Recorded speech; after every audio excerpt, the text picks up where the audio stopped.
Dr. Tomas Strayer looked around the control room at his team of scientists and engineers. He was excited and frightened but tried to seem calm. In a few minutes, they might discover something incredible, how the universe began. He gazed out the window at the beautiful blue summer sky and tried to breathe slowly. "Ready," he said. He pressed the first button, and the complicated computers and machines came to life. "Set," he said.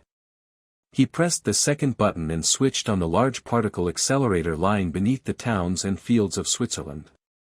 "Go." At exactly 12 o'clock, he pressed the final button. For a moment, everything went completely black. Tomas shouted in shock, but the lights returned immediately. That wasn't part of his plan. He had no idea what had just happened. "Everybody, check the systems," he ordered. But nothing seemed wrong. The particle accelerator was working perfectly. "Tomas," said his assistant, her voice trembling. "Look outside." The perfect summer day from 5 minutes earlier was gone. The sky was darker than the blackest night. But that wasn't the worst part. The sun was missing, and so were the moon and stars. People shouted and screamed. They called their families, afraid they too had vanished. Tomas felt his breath catch, but he counted to 10 and tried to stay calm. He sat at the main computer, scanning the experiment's data, but found nothing to explain the darkness. He ran outside with the rest of his team. Everyone from the building gathered, frightened and confused. They used their phone screens and car headlights to create small pools of light. Streetlights came on, but fear lingered. Then, nearly 20 minutes after Tomas started the particle accelerator, the sun returned, warm and yellow, and the black sky slowly turned blue. People began laughing and dancing. Tomas felt he could finally breathe freely again. But hours later, when night fell, no one was happy.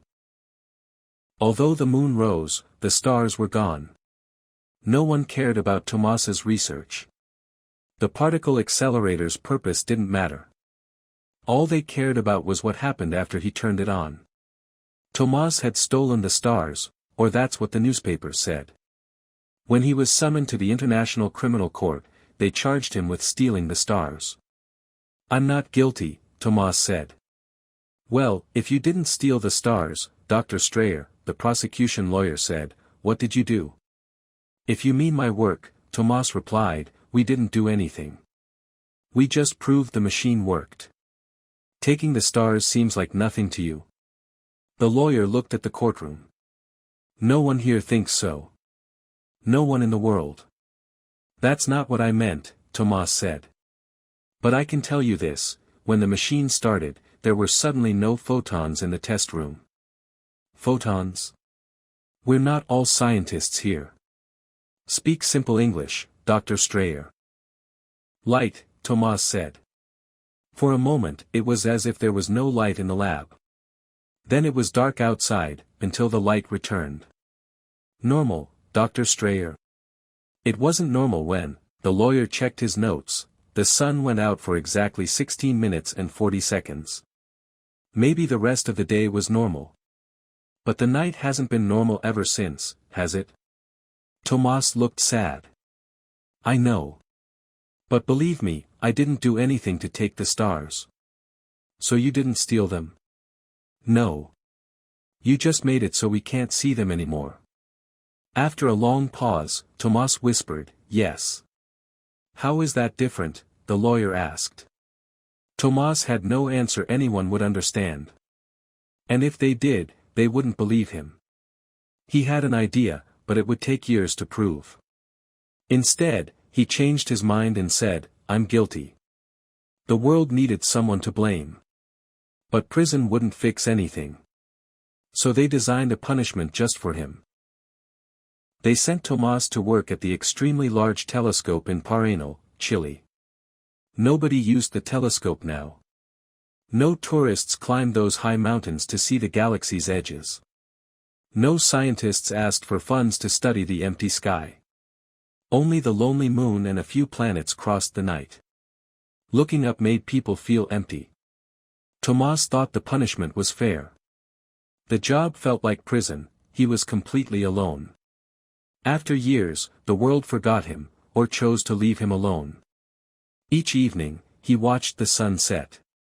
The red ball disappeared exactly 8 minutes and 20 seconds after dipping behind the earth. He was almost comforted by the laws of physics staying the same. Light still traveled at the same speed. Maybe darkness traveled at the same speed too. Of course, there was no way to prove it, not yet. And alone in the mountains, Tomas had no one to share his idea with. High in Chile's mountains, Tomas kept watching the empty night sky. With the enormous telescope, he gazed at the same spot every night, even though there was nothing there.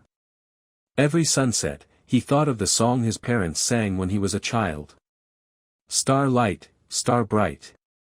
First star I see tonight. I wish I may, I wish I might. Have the wish I wish tonight. For 1,596 black nights, nearly 4.5 years, nothing changed.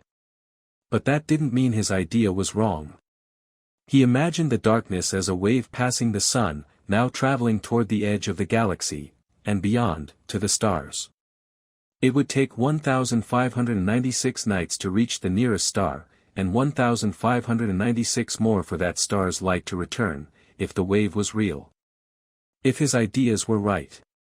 If he wasn't wrong, and the stars weren't gone forever. Then, one night, 1,596 nights later. Almost 9 years after that terrible day, Tomas looked up from his telescope. Alpha Centauri twinkled back at him. The first star. Tears welled in his eyes as he made a wish, and he imagined millions of others doing the same, their hopes rising together in the silent night.